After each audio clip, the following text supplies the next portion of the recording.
Friends, നമ്മളിപ്പോൾ നോക്കാൻ പോകുന്നത് 7ാം ക്ലാസ്സിലെ രണ്ടാമത്തെ ചാപ്റ്റർ, അതായത് ബേസിക് സയൻസിലാണ് രണ്ടാമത്തെ ചാപ്റ്റർ ആയിട്ടുള്ള ആസിഡുകളും ബേസുകളും എന്ന ഭാഗത്താണ്. അപ്പോൾ ഇമ്പോർട്ടൻ്റ് ആയിട്ടുള്ള പോയിന്റ്സ് ആയിട്ട് നമുക്ക് വേണ്ട പോയിന്റ്സ് മാത്രമായിട്ട് നമുക്ക് നോക്കാവേ. ശാസ്ത്ര കിറ്റ് എന്താണെന്നാണ്. ശാസ്ത്ര പരീക്ഷണങ്ങൾ ചെയ്യാൻ ആവശ്യമായ പല സാമഗ്രികളും നിങ്ങൾക്ക് വീട്ടിൽ നിന്നും ചുറ്റുപാടുകളിൽ നിന്നും ശേഖരിക്കാനാവും. അവ ശേഖരിച്ചു വെക്കുന്ന കിറ്റാണ് ശാസ്ത്ര കിറ്റ്. സുതാര്യമായ ഗ്ലാസ് ടംബ്ലറുകൾ, പതിമുഖം ഇട്ട് തിളപ്പിച്ച പിങ്ക് നിറമുള്ള വെള്ളം, വിനാഗിരി, പുളിവെള്ളം, നാരങ്ങാനീര്, ഉപ്പ്, ചാരം, ചുണ്ണാമ്പ്, അപ്പക്കാരം, മോര് തുടങ്ങിയ വസ്തുക്കളാണ് ഈ യൂണിറ്റിലെ ഇതിനകത്ത് പരീക്ഷണങ്ങൾ ചെയ്യാനായി ശാസ്ത്ര കിറ്റിൽ കരുതേണ്ടത്. ഓരോ യൂണിറ്റ് പഠിക്കുമ്പോഴും അതുമായി ബന്ധപ്പെട്ട പരീക്ഷണങ്ങൾ നടത്താൻ ആവശ്യമായ സാമഗ്രികൾ ശേഖരിച്ച് കിറ്റ് വിപുലമാക്കാനെന്നാണ് പറയുന്നത്. ഇത് കുഞ്ഞുങ്ങൾക്ക് വേണ്ടിയിട്ടുള്ളതാണ്. ഇനി അടുത്ത് നമുക്ക് നോക്കാം ആസിഡുകളും ബേസുകളും. അപ്പോൾ നമുക്കറിയാം, നീല ലിറ്റ്മസിനെ ചുവപ്പാക്കുന്ന പദാർത്ഥങ്ങളെയാണ് ആസിഡ് എന്ന് പറയുന്നത്. ചുവപ്പ് ലിറ്റ്മസിനെ നീലയാക്കുന്ന പദാർത്ഥങ്ങളെയാണ് നമ്മൾ ബേസുകൾ എന്ന് പറയുന്നത്. ഇനി എന്താണ് ലിറ്റ്മസ് പേപ്പർ എന്ന് നോക്കാം. മരങ്ങളിലും പാറകളിലും മറ്റും പറ്റിപ്പിടിച്ചു വളരുന്ന സസ്യവിഭാഗമായ ചിലയിനം ലൈക്കണുകളുടെ സത്തിൽ നിന്ന് നിർമ്മിക്കുന്ന ചായമാണ് ലിറ്റ്മസ് എന്ന് പറയുന്നത്. ഇത് നിറം മാറ്റം വഴി പദാർത്ഥങ്ങളുടെ സ്വഭാവം തിരിച്ചറിയാൻ സഹായിക്കുന്നു. ലൈക്കണുകളുടെ സത്ത് കടലാസിൽ പുരട്ടി ലിറ്റ്മസ് പേപ്പറും വെള്ളത്തിൽ ലയിപ്പിച്ച് ലിറ്റ്മസ് ലായനിയും ഉണ്ടാക്കുന്നു. നീല, ചുവപ്പ് നിറങ്ങളിലുള്ള ലിറ്റ്മസ് പേപ്പറുകളും ലായനികളും സ്കൂൾ ലബോറട്ടറികളിൽ ലഭ്യമാണ്. അപ്പോൾ ഈ ആസിഡ് എന്ന് പറയുന്നൊരു പേര് വന്ന ഏത് ഭാഷയിൽ നിന്നാണ്? ലാറ്റിൻ ഭാഷയായിട്ടുള്ള അസിഡസ് എന്ന് പറയുന്നൊരു വാക്കിൽ നിന്നാണ് ആസിഡ് എന്ന് പേര് വരുന്നത് കേട്ടോ.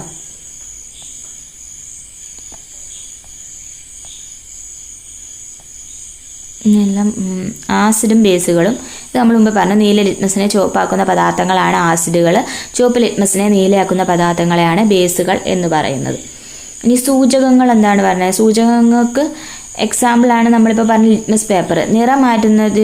നിറം മാറ്റത്തിലൂടെ ആസിഡിനെയും ബേസിനെയും തിരിച്ചറിയാൻ സഹായിക്കുന്ന പദാർത്ഥങ്ങളാണ് സൂചകങ്ങൾ. ലിറ്റ്മസ് പേപ്പർ ഒരു സൂചകമാണ്. അപ്പോൾ ലിറ്റ്മസ് പേപ്പർ ഉണ്ടാക്കാൻ ചെമ്പരത്തി പൂ വെച്ചിട്ട് ലിറ്റ്മസ് പേപ്പറുകൾ ഉണ്ടാക്കാൻ പറ്റുമല്ലോ. നമ്മൾ പണ്ട് സ്കൂളുകളിലൊക്കെ ചെയ്തിട്ടുള്ളതാണ് പഠിക്കുമ്പോൾ അല്ലേ.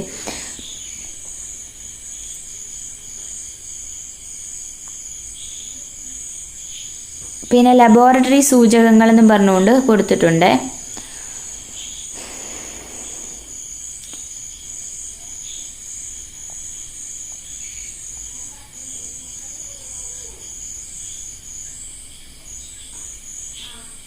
കുളിക്കുമ്പോൾ എപ്പോഴും നിങ്ങളുടെ വായിൽ സോപ്പിൻ്റെ അംശം കലർന്നു കാണുമല്ലോ എപ്പോഴെങ്കിലും.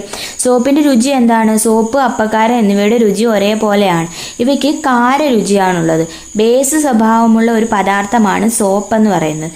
ഈ വിനാഗിരി, നാരങ്ങ നീര്, മോരൊക്കെ നമ്മൾ ടേസ്റ്റ് ചെയ്തിട്ടില്ലേ? അതിനെന്ത് രുചിയാണ് ഉള്ളത്? അതിനൊരു പുളിപ്പ് രുചിയല്ലേ ഉള്ളത്.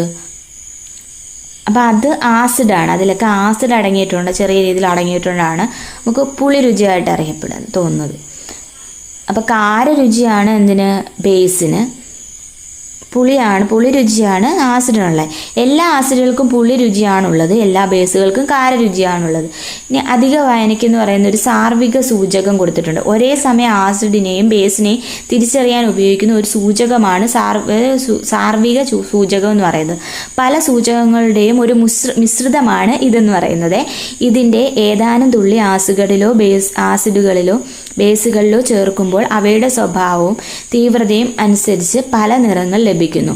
കുപ്പിക്ക് പുറത്തുള്ള കളർ ചാർട്ടുമായി താരതമ്യം ചെയ്ത് ദ്രാവകത്തിന്റെ സ്വഭാവവും തീവ്രതയും കണ്ടെത്താൻ കഴിയും.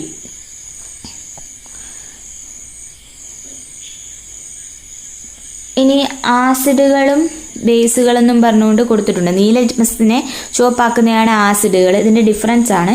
ചുവപ്പ് ലിറ്റ്മസിനെ നീലയാക്കുന്നതാണ് ബേസുകൾ എന്ന് പറയുന്നത്. ഇനി ബേസുകളെന്ന് പറയുന്നത് വഴുവഴുപ്പുള്ളതായിരിക്കും. അതായത് സോപ്പൊക്കെ അല്ലേ, അതൊക്കെ വഴുവഴുപ്പുള്ളതല്ലേ.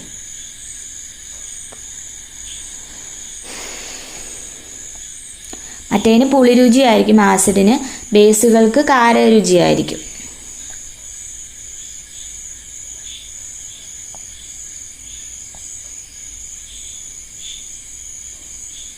ഇനി നമുക്ക് ദ്രാവകം, ഇനി ഇവിടെ കൊടുത്തേക്കുന്നത് നീല ലിറ്റ്മസിനെ ചുവപ്പാക്കി മാറ്റാൻ കഴിയുമെന്ന് ഞാൻ കരുതുന്ന ദ്രാവകങ്ങളെന്നും കാരണവും കൊടുത്തിട്ടുണ്ട്. അപ്പോൾ അത് ആ പട്ടിക നമുക്കൊന്ന് ഫില്ല് ചെയ്താലോ. ഓറഞ്ച് നീര് നീല ലിറ്റ്മസിനെ എന്താക്കും? ചുവപ്പാക്കും. കാരണം എന്തായിരിക്കും? ആസിഡാണ്. ഓറഞ്ചിൽ ആസിഡുണ്ട്, സിട്രിക് ആസിഡ് അടങ്ങിയിട്ടുള്ളത് കൊണ്ടാണ്. അപ്പോൾ ഓറഞ്ചിൽ അടങ്ങിയിരിക്കുന്ന ഏത് ആസിഡാണ്? സിട്രിക് ആസിഡാണ്. അതൊക്കെ സിട്രസ് ഫ്രൂട്ട് അല്ലേ? സിട്രസ് ഫ്രൂട്ടായിട്ടുള്ള ലൈം, നാരങ്ങ, ഓറഞ്ച് ഒക്കെ സിട്രിക് ആസിഡ് അടങ്ങിയിട്ടുള്ളതാണ്. ഇനി ഇരുമ്പം പുളിക്കകത്ത് ഇരുമ്പും പുളിയും ചുവപ്പ് നിറമാണ് നീല ലിറ്റ്മസിന്. അതിന് കാരണം പുളിയിലുള്ളത് ടാർട്ടാറിക് ആസിഡാണ്, മുന്തിരിയിലുള്ളതും ടാർട്ടാറിക് ആസിഡാണ്.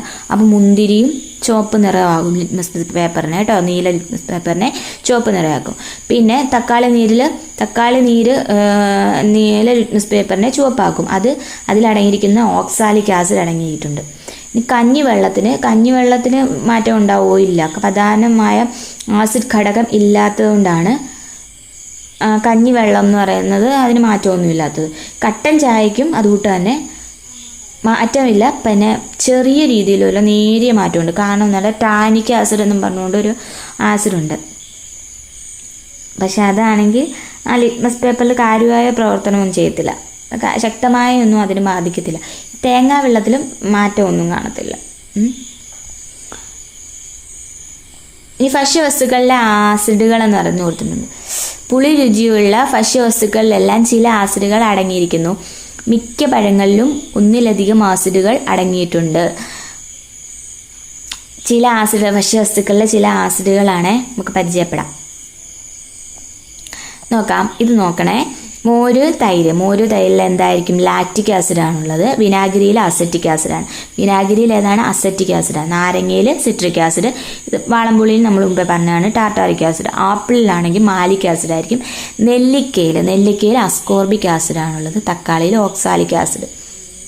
ഇനി നെല്ലിക്കയിലും ആസിഡ്. നെല്ലിക്കയിൽ ധാരാളം വിറ്റാമിൻ സി അടങ്ങിയിട്ടുണ്ട്. വിറ്റാമിൻ സി അടങ്ങിയിട്ടുള്ള ഒരു ഫ്രൂട്ടാണ് നെല്ലിക്ക എന്ന് പറയുന്നത്. അസ്കോർബിക് ആസിഡിന്റെ സാന്നിധ്യമാണ് നെല്ലിക്കയ്ക്ക് പുളി രുചി നൽകുന്നത്. ഇനി പാൽ തൈരാകുന്നതിന്റെ ശാസ്ത്രം എന്താണ്? പാലിൽ നിന്ന് ഉൽപ്പാദിപ്പിക്കുന്ന ഒരു ഭക്ഷ്യോൽപ്പന്നമാണ് തൈര്. തൈരിന് പുളിരുചി ഉണ്ടാകുന്നതിന് കാരണം എന്തായിരിക്കും? പുളിരുചി ആസിഡിന്റെ സാന്നിധ്യത്തെയാണ് സൂചിപ്പിക്കുന്നതെന്ന് നമ്മൾ മുമ്പേ പഠിച്ചല്ലോ. ഇനി പാല് തൈരാകുമ്പോൾ എങ്ങനെയാണ് അതിന് ആസിഡിന്റെ സ്വഭാവം വരുന്നത്? പാലിനെ തൈരാക്കി മാറ്റാൻ തിളപ്പിച്ചാറിയ പാലിൽ അല്പം തൈര്, അഥവാ നമ്മുടെ അമ്മമാരൊക്കെ ഉണ്ടാക്കത്തില്ലേ, ഒഴിച്ച് തൈരുണ്ടാക്കും. തൈരിൽ ലാക്ടോബാസിലസ് എന്ന ബാക്ടീരിയ അടങ്ങിയിട്ടുണ്ട്. ഇവ പാലിൽ നിന്ന് പോഷണം നടത്തുന്നതിൻ്റെ ഫലമായി ഉണ്ടാകുന്ന ലാക്റ്റിക് ആസിഡാണ് തൈരിന് പുളിരുചി നൽകുന്നത്. ഈ ലബോറട്ടറികളിലെ ആസിഡും ബേസും.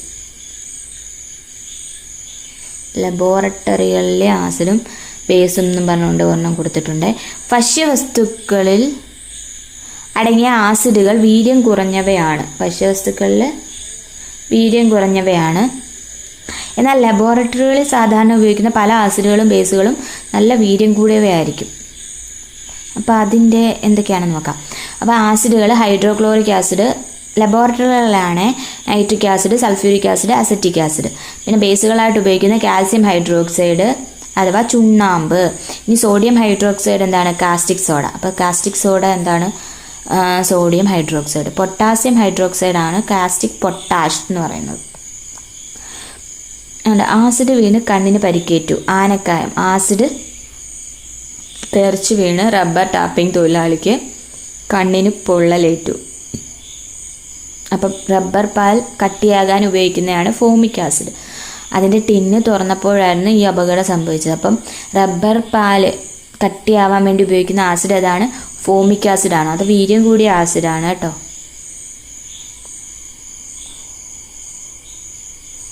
ഇനി അപ്പോൾ നമ്മൾ ആസിഡ് ഉപയോഗിക്കുമ്പം രാസവസ്തുക്കൾ കൈകാര്യം ചെയ്യുമ്പോൾ അപകടങ്ങൾ ഒഴിവാക്കാൻ നാം ചെയ്യേണ്ട കാര്യങ്ങളാണ്. ശരീരഭാഗങ്ങളിൽ വീഴാതെ വേണം നോക്കാൻ, വീഴരുത്. പിന്നെ കൈകൊണ്ട് തൊടരുത്, മണത്ത് നോക്കാൻ പാടില്ല, രുചിച്ച് നോക്കാനും പാടില്ല. കുപ്പിയിൽ നിന്ന് എടുക്കുമ്പോൾ ഈ ഡ്രോപ്പർ ഉപയോഗിക്കണം. ആ സംഭവമാണ് ഈ പിക്ചർ കൊടുത്തേക്കുന്നത്. ഇനി ടെസ്റ്റ് ട്യൂബ് പിടിക്കാൻ ഡ്രോപ്പർ അല്ല, ഇത് ടെസ്റ്റ് ട്യൂബ് പിടിക്കാൻ ഹോൾഡർ ഉപയോഗിക്കണം. ഇതാണ് ഹോൾഡർ. ഡ്രോപ്പറിൻ്റെ പിക്ചറിനകത്തില്ല.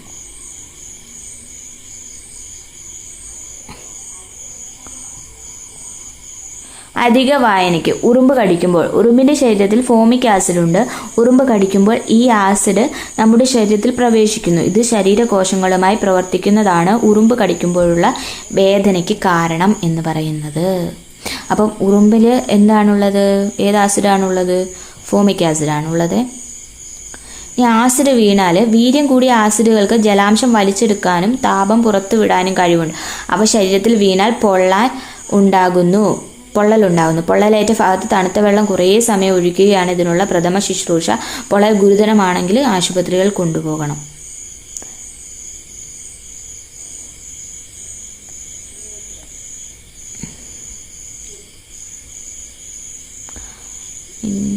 പിന്നെ ശരീരത്തിനുള്ളിലും ആസിഡോ? അതിന് മുമ്പ് ഒരു പട്ടികയുണ്ടല്ലേ. ആസിഡുകളും ബേസുകളും വെവ്വേറെ ടെസ്റ്റ് ട്യൂബിലെടുത്ത് അവയിൽ വിവിധ സൂചകങ്ങൾ ചേർക്കുമ്പോൾ ഉണ്ടാകുന്ന നിറം മാറ്റം നിരീക്ഷിച്ച് പട്ടികപ്പെടുത്തു. അപ്പം സൂചകം കൊടുത്തിട്ടുണ്ട്. Hydrochloric acid, sulphuric acid, sodium hydroxide, potassium hydroxide. സൂചകങ്ങൾ ചേർത്തപ്പോൾ ഉണ്ടാകുന്ന നിറം മാറ്റമാണ് നോക്കുന്നത്. ഇപ്പം മീഥൈൽ ഓറഞ്ച്, അത് ഹൈഡ്രോക്ലോറിക് ആസിഡിൽ മീഥൈൽ ഓറഞ്ച് ചേർക്കുമ്പോൾ അങ്ങനല്ലേ. അപ്പം ഇളം പിങ്ക് അഥവാ ചുമപ്പാകുന്നു. സൾഫ്യൂരിക് ആസിഡിൽ ചേർക്കുമ്പോൾ അത് ഇളം പിങ്ക് അല്ലെങ്കിൽ ചുവപ്പ്. സോഡിയം ഹൈഡ്രോക്സൈഡ് അതായത് ബേസ് ചേർക്കുമ്പോൾ മഞ്ഞ നിറം, ഇപ്പുറവും മഞ്ഞ നിറവും. Potassium hydroxide. ഈ ഫിനോഫ്താലിനുണ്ട്. ഫിനോഫ്താലിന് ഹൈഡ്രോക്ലോറിക് ആസിഡ് ചേർക്കുമ്പോൾ നിറമാറ്റം ഉണ്ടോ? ഇല്ല. സൾഫ്യൂരിക് ആസിഡ് ചേർത്താലും ഫിനോഫ്താലിലും മാറ്റം വരുന്നില്ല. ഇനി സോഡിയം ഹൈഡ്രോക്സൈഡ് ചേർക്കുമ്പോൾ പിങ്ക് നിറമാവും. പൊട്ടാസ്യം ഹൈഡ്രോക്സൈഡ് ചേർക്കുമ്പോഴും പിങ്ക് നിറവും.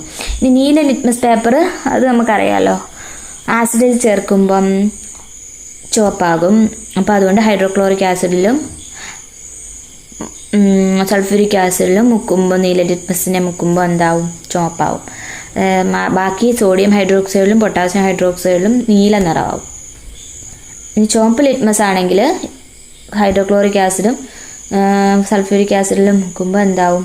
ചുവപ്പ് തന്നെയായിരിക്കും. മറ്റേ ബേസ് ആയിട്ടുള്ള സോഡിയം ഹൈഡ്രോക്സൈഡിലും പൊട്ടാസ്യം ഹൈഡ്രോക്സൈഡിലും മുക്കുമ്പോൾ എന്താവും? നിറം നീലയാവും. നീലാണ്. ഇനി നീല ശരീരത്തിനുള്ളിലും ആസിഡോ?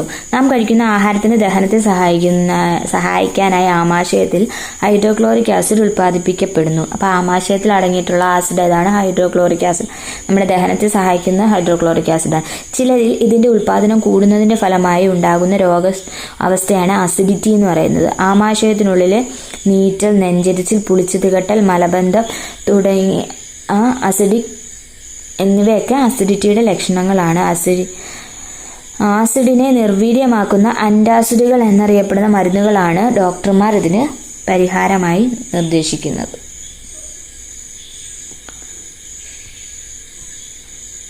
ഇനി എന്താണ് ആസിഡും ലോഹങ്ങളും നോക്കാം.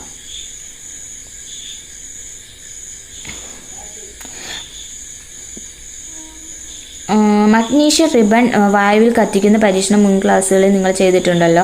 ഇരുമ്പ്, ചെമ്പ് എന്നിവ പോലെ മറ്റൊരു ലോഹമാണ് മഗ്നീഷ്യം. ഒരു ടെസ്റ്റ് ട്യൂബിൽ 1/4 ഭാഗം വിനാഗിരി, അതായത് നേർപ്പിച്ച അസറ്റിക് ആസിഡ് എടുക്കുക. അതിലേക്ക് മഗ്നീഷ്യം റിബൻ്റെ 3-4 ചെറു കഷ്ണങ്ങൾ ഇട്ട് നോക്കൂ. നിങ്ങളുടെ നിരീക്ഷണം കുറിക്കൂ. ടെസ്റ്റ് ട്യൂബിലെ വായുഭാഗം വിരൽ കൊണ്ട് അല്പനേരം അടച്ചു പിടിക്കുക. എന്താണ് അനുഭവപ്പെടുന്നത്? കുമിളകളായി ഉയർന്നു വന്ന് നിങ്ങളുടെ പെരുവിരലിൽ തള്ളലുണ്ടാക്കുന്ന വാതകം ഏതാണ്? ഇതറിയാൻ ഒരു പരീക്ഷണം കൂടി ചെയ്തു നോക്കാം. ടെസ്റ്റ് ട്യൂബ് അല്പം ചരിച്ചു വെക്കുക. കത്തുന്ന ഒരു തീപ്പെട്ടിക്കൊള്ളി ടെസ്റ്റ് ട്യൂബിൻ്റെ വായ്ഭാഗത്ത് കൊണ്ടുവന്ന ശേഷം വിരൽ മാറ്റൂ. എന്താണ് നിങ്ങളുടെ നിരീക്ഷണം? അപ്പം നമ്മുടെ കൈവിരൽ തള്ളുന്ന പോലെ ഒരു വാതകത്തിൻ്റെ സാന്നിധ്യം നമുക്ക് മനസ്സിലാവുമെന്ന് പറഞ്ഞില്ല. അത് ഏതായിരിക്കും?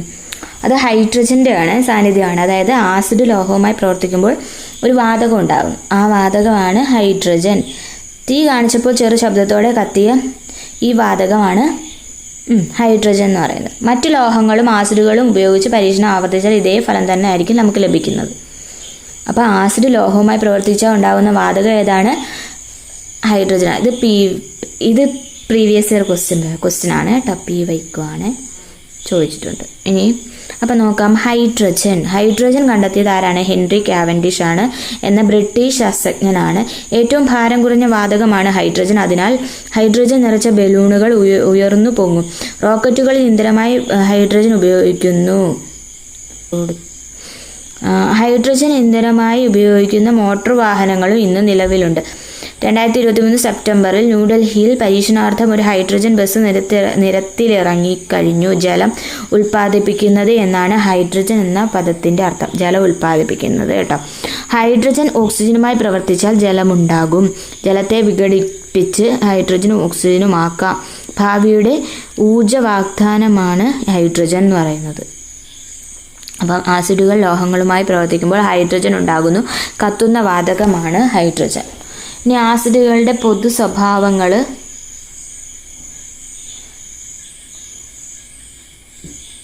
എന്നും പറഞ്ഞു കൊടുത്തിട്ടുണ്ട്.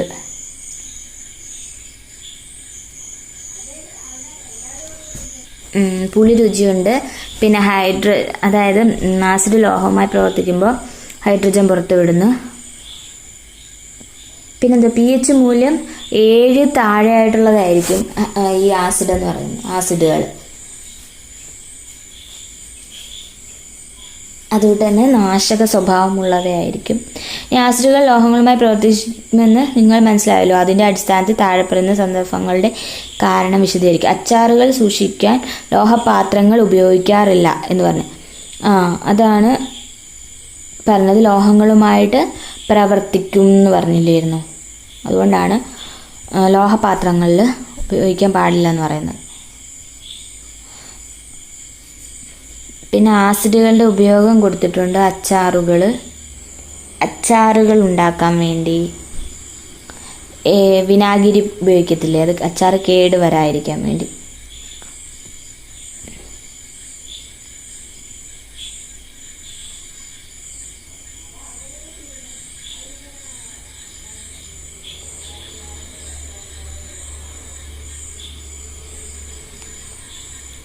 ഇനി ആസിഡും ഉപയോഗങ്ങളും നോക്കാം. Acetic acid വിനാഗിരിയിലുള്ള ആസിഡാണ്. ഭക്ഷണങ്ങളിലും പാനീയങ്ങളിലൊക്കെ രുചിക്കായിട്ടൊക്കെ ഉപയോഗിക്കും. ഈ ഉപ്പിലിട്ട് അത് സിട്രിക് ആസിഡോ അങ്ങനെയൊക്കെയുള്ള ചെറിയ രീതിയിൽ ഉപയോഗിക്കും. ഈ കടകളിലൊക്കെ വെച്ചേക്കുന്ന ഈ കുപ്പിയിൽ ഇങ്ങനെ ഉപ്പിലിട്ട് വെച്ചേക്കത്തില്ലേ, അതൊക്കെ ദോഷമാണ് സത്യം പറഞ്ഞാൽ. ഇനി ഫോമിക് ആസിഡ് എന്ന് പറയുന്നത് ഉറുമ്പുകളിൽ കാണപ്പെടുന്നു. പ്രതിരോധത്തിനും മരുന്നുകളിലും ഒക്കെ ഉപയോഗിക്കുന്നുണ്ട്. പിന്നെ സിട്രിക് ആസിഡ് നാരങ്ങ, ഓറഞ്ച് തുടങ്ങിയ പുളിപ്പഴങ്ങളിൽ കാണുന്നു. പാനീയങ്ങൾ ഉണ്ടാക്കാനൊക്കെ ഉപയോഗിക്കുന്നുണ്ട്. പിന്നെ സൾഫ്യൂരിക് ആസിഡ് മോട്ടോർ വാഹന ബാറ്ററി, പിന്നെ രാസവള നിർമ്മാണം ഇതിലൊക്കെ ഉപയോഗിക്കും. നൈട്രിക് ആസിഡ് ആണെങ്കിൽ രാസവളത്തിന്, പെയിന്റ്, ചായ നിർമ്മാണമൊക്കെ, കളേഴ്സൊക്കെ നിർമ്മിക്കത്തില്ലേ, അതിനൊക്കെ ഉപയോഗിക്കുന്നത്. ടാനിക് ആസിഡ് തുകൽ, മഷി നിർമ്മാണത്തിനൊക്കെ. കാർബോണിക് ആസിഡ് സോഡ, കാർബണേറ്റ് പാനീയങ്ങളിലൊക്കെ ഉപയോഗിക്കുന്നുണ്ടാക്കാൻ. ഇനി ബേസുകളുടെ ഉപയോഗം നോക്കാം. ബേസ് കാൽസ്യം ഹൈഡ്രോക്സൈഡ് എന്തിനു ഉപയോഗിക്കുന്നത്? ഗ്ലാസ് നിർമ്മാണത്തിനും മണ്ണിൻ്റെ അസിഡിറ്റി കുറയ്ക്കാൻ ഉപയോഗിക്കുന്നുണ്ട്. പിന്നെ sodium hydroxide soap, paper, rayon എന്നിവ ഉണ്ടാക്കാൻ ഇത് ചോദിച്ചിട്ടുണ്ട്. സോഡിയം ഹൈഡ്രോക്സൈഡാണ് soap, paper, rayon. Potassium hydroxide soft soap ഉണ്ടാക്കാം, ഇതും ചോദിച്ചിട്ടുണ്ട്. ഇനി അലൂമിനിയം ഹൈഡ്രോക്സൈഡ്, മഗ്നീഷ്യം ഹൈഡ്രോക്സൈഡ് മരുന്നുകളിൽ ഉപയോഗിക്കുന്നു. അലൂമിനിയം ഹൈഡ്രോക്സൈഡ്, മഗ്നീഷ്യം ഹൈഡ്രോക്സൈഡ് മരുന്നുകളിൽ ഉപയോഗിക്കുന്നുണ്ട്. പൊട്ടാസ്യം ഹൈഡ്രോക്സൈഡ് സോഫ്റ്റ് സോപ്പുകളിൽ. Sodium hydroxide soap, paper, rayon എന്നിവയുടെ നിർമ്മാണത്തിന്. കാൽസ്യം ഹൈഡ്രോക്സൈഡ് ഗ്ലാസ് നിർമ്മാണം, മണ്ണിൻ്റെ അസിഡിറ്റി കുറയ്ക്കാൻ. സോപ്പ് നിർമ്മാണ രീതിയൊക്കെയാണ് കൊടുത്തേക്കുന്നത്. അടുത്ത് ഇനി പ്രകൃതിദത്ത സൂചകങ്ങളൊക്കെ ഉണ്ട്. അതിന് എക്സാമ്പിളാണ് ചുവന്ന ചീര, നീല ശംഖുപുഷ്പം, പിന്നെ മഞ്ഞൾ, ബീട്രൂട്ട്, ചുവന്ന ക്യാബേജ് ഒക്കെ. ത്തിൻ്റെ സ്വാഭാവിക നിറവും ആസിഡിലെ നിറവും ബേസിലെ നിറവും എന്ന് പറഞ്ഞുകൊണ്ട് കൊടുത്തിട്ടുണ്ട്. ചുവന്ന ചീരയാണെങ്കിൽ ചുവപ്പ് തന്നെ ആയിരിക്കും സ്വാഭാവിക നിറം, ആസിഡിൽ ചുവപ്പായിരിക്കും, ബേസിലാവുമ്പം ബേസിലെ നിറം എന്തായിരിക്കും, ഒരു ചുവപ്പ് കലർന്ന ഒരു മഞ്ഞ നിറമായിരിക്കും. നീല ശംഖുപുഷ്പമാണെങ്കിൽ സ്വാഭാവിക നിറം എന്ന് വെച്ചാൽ നീല. പിന്നെ നമ്മൾ ശംഖുപുഷ്പം വെച്ചിട്ട് ടീ ഉണ്ടാക്കുമ്പോൾ അതിൽ വെച്ച് നാരങ്ങാ നീരൊക്കെ പിഴിഞ്ഞൊഴിക്കുമ്പോൾ എന്ത് നിറമാവും, ഒരു പിങ്ക് പോലെ ഒരു ചുമപ്പ് നിറം പോലെ ആകത്തില്ലേ. ബേസിലാണെങ്കിൽ അതിന് പച്ച കലർന്ന മഞ്ഞ നിറമായിരിക്കും. ബീട്രൂട്ട് ആണെങ്കിൽ രണ്ടിടത്തും ചുവപ്പായിരിക്കും, അതായത് സ്വാഭാവിക നിറവും ചുവപ്പായിരിക്കും, ആസിഡിലെ നിറവും ചുവപ്പായിരിക്കും. ബേസിലെ നിറം പക്ഷേ മഞ്ഞ കലർന്ന തവിട്ട് നിറമാണ്. ഇനി മഞ്ഞൾ സ്വാഭാവിക നിറം മഞ്ഞയാണ്, ആസിഡിൻ്റെ നിറം മഞ്ഞയാണ്. ഇനി പക്ഷേ ബേസിലെ നിറത്തായിരിക്കും ചുവപ്പ. അതായത് നമ്മുടെ നമ്മുടെ ഈ ഡ്രസ്സിലൊക്കെ മഞ്ഞപ്പൊടിയുടെയൊക്കെ എന്തെങ്കിലുമൊക്കെ കറിയൊക്കെ മഞ്ഞപ്പൊടിയുടെ അംശം പറ്റിയാൽ അത് നമ്മൾ സോപ്പിട്ട് അലക്കാൻ നേരത്ത് സോപ്പ് ഒന്ന് അരച്ച് നോക്കിയാൽ ആ ഭാഗം ചുമന്ന് വരും. അതെന്തുകൊണ്ടായിരിക്കും? അത് ആ ബേസിൽ പ്രവർത്തിക്കുമ്പോൾ അതിന് ചുവപ്പ് നിറവും. ഇനി ചെമ്പരത്തിപ്പൂവ് ചുവപ്പാണ് അതിൻ്റെ കളറ്, ആസിഡിലും ചുവപ്പാണ്. ബേസിലെ നിറം എന്ന് പറയുമ്പോൾ പച്ച. ഇത്രയൊക്കെയാണ് ഈ ചാപ്റ്ററിലുള്ളത്. Thank you. നന്നായിട്ട് വായിച്ചു നോക്കുക.